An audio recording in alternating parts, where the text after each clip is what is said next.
നമസ്കാരം. സുഭാഷിതം ഡിജിറ്റൽ ചാനലിലേക്ക് സ്വാഗതം. ആരാണ് ആൾ ഇന്ത്യ മെഡിക്കൽ സയൻസ് ഇൻസ്റ്റിറ്റ്യൂട്ടിന് എയിംസിന് തടസ്സം നിൽക്കുന്നത്? എത്ര കാലമായി കേരളം ഇത് പറയുന്നു? ആരാണ് തടസ്സം? 19 എം പിമാരുണ്ട് ഈ കോൺഗ്രസിൻ്റെ.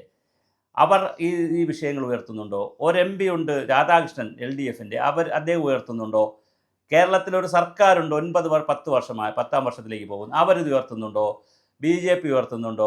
ആരാണ് ഉയർത്തുന്നത്? ഇന്ന് വളരെ പ്രധാനപ്പെട്ടൊരു വാർത്ത സുരേഷ് ഗോപി പറഞ്ഞതായി പറയുന്നുണ്ട്. സുരേഷ് ഗോപി തൃശ്ശൂരിൽ നടത്തിയ ഒരു ചർച്ചയുടെ ഭാഗമായി സുരേഷ് ഗോപി പറയുന്നുണ്ട്, കേന്ദ്രമന്ത്രി സുരേഷ് ഗോപി പറയുന്നുണ്ട്, ആലപ്പുഴയിൽ എയിംസ് വേണമെങ്കിൽ ആലപ്പുഴ വേണമെന്ന് എഴുതി കൊടുക്കണ്ടേ? കാരണം എയിംസ് വേണമെങ്കിൽ, കേന്ദ്ര പദ്ധതി വേണമെങ്കിൽ കുറേ സ്ഥലം വേണം, അതിന് കുറേ നടപടിക്രമങ്ങൾ സ്റ്റേറ്റ് ചെയ്ത് കൊടുക്കേണ്ടതുണ്ട്.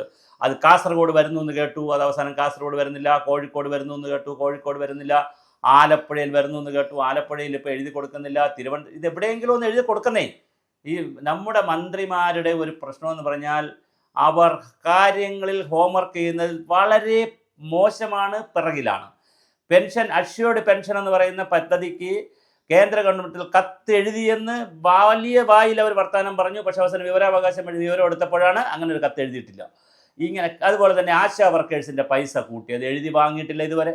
അതുപോലെ തന്നെ പുതിയ പൈസ വേണമെന്നുള്ളതിനെ സംബന്ധിച്ചും ഓരോ വിഷയങ്ങളെ സംബന്ധിച്ചും കേന്ദ്ര ഗവൺമെൻറ്റിൽ നിന്ന് വാങ്ങിയെടുക്കുന്നില്ല. അങ്ങനെ വാങ്ങിയെടുത്താലുള്ള കുഴപ്പം BJPക്ക് ഇവിടെ എന്തെങ്കിലും ഗുണം കിട്ടുമോ എന്നൊരു ചിന്തയാണുള്ളത്.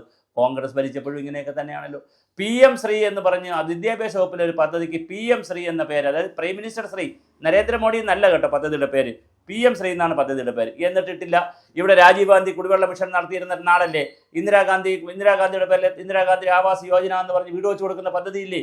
ലാൽ ബഹദൂർ ശാസ്ത്രിയുടെ പേരിലും ഇന്ത്യയിലെ പ്രധാനമന്ത്രിമാരിൽ പ്രത്യേകിച്ച് പ്രധാനമന്ത്രിയായ രാജീവ് ഗാന്ധിയുടെയും ഇന്ദിരാഗാന്ധിയുടെ പേരിൽ എത്ര പദ്ധതികളാണുള്ളത്?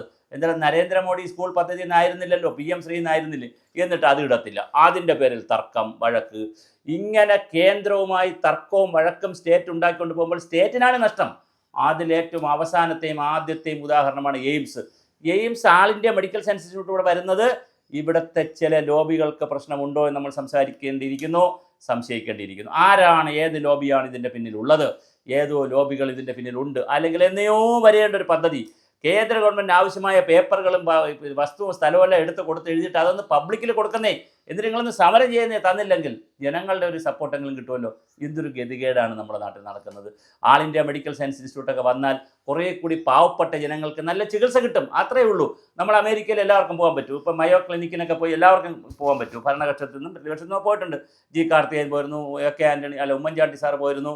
അതുപോലെ തന്നെ പിണറായി വിജയൻ പലവട്ടം, മുഖ്യമന്ത്രി പലവട്ടം പോകുന്നു. അങ്ങനെ ഒരുപാട് AK നയനാർ പോയി ചികിത്സിച്ചിട്ടുണ്ട്. KR Gouriamma, VS Achuthanandan, EMS, അങ്ങനെ ഒരുപാട് പേര് പുറത്ത് പോയി ചികിത്സിച്ചിട്ടുണ്ട്. പക്ഷേ ഒരു ആൾ ഇന്ത്യ മെഡിക്കൽ സയൻസ് ഇൻസ്റ്റിറ്റ്യൂട്ട് പോലുള്ളൊരു സംവിധാനം സ്റ്റേറ്റിൽ വന്നാൽ, ഇപ്പോൾ ശ്രീചിത്ര വന്നപ്പോൾ എത്രയോ ആയിരക്കണക്കിന് ലക്ഷക്കണക്കിന് ആളുകൾക്കാണ് ശ്രീചിത്രയുടെ സേവനം കിട്ടുന്നത്. അതുപോലെ RCC റീജിയണൽ ക്യാൻസർ സെൻറ്റർ, അന്നത് വരാൻ സമയത്ത് ഒരു കാരണവശാൽ അത് വരുത്താതിരിക്കാൻ, കർണാടക കാലത്താണ് വരുത്താതിരിക്കാൻ എന്തൊക്കെ ശ്രമങ്ങളാണ് നടത്തിയത്. അതിനെതിരെ സമരം ചെയ്ത ആളാണ്, സത്യാഗ്രഹം കിടന്ന ആളാണ് MV ജയകുമാർ, പഴയ സ്പീക്കർ. അദ്ദേഹം പിന്നീട് അവിടുത്തെ അതിൻ്റെ അഡ്വൈസറി ബോർഡിൻ്റെ നേതാവൊക്കെ ആയി. അത് വേറെ കഥ.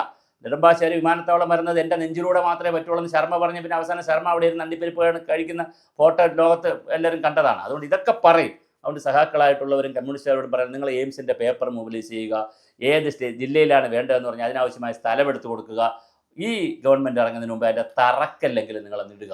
അങ്ങനെ വന്നാൽ പോലും പിന്നും 2 വർഷം ഉണ്ടല്ലോ. തീർച്ചയായിട്ടും ഇത്തരം കാര്യങ്ങൾ ചെയ്യുക. ആവശ്യമില്ലാത്ത കാര്യങ്ങളിൽ തർക്കമുണ്ടാക്കുന്ന സമയം കൊണ്ട് നമുക്ക് അനുവദിക്കുമെന്ന് പറഞ്ഞിരിക്കുന്ന ആൾ ഇന്ത്യ മെഡിക്കൽ സയൻസ് ഇൻസ്റ്റിറ്റ്യൂട്ട് അടിയന്തരമായി കേരളം നേടിയെടുക്കണം.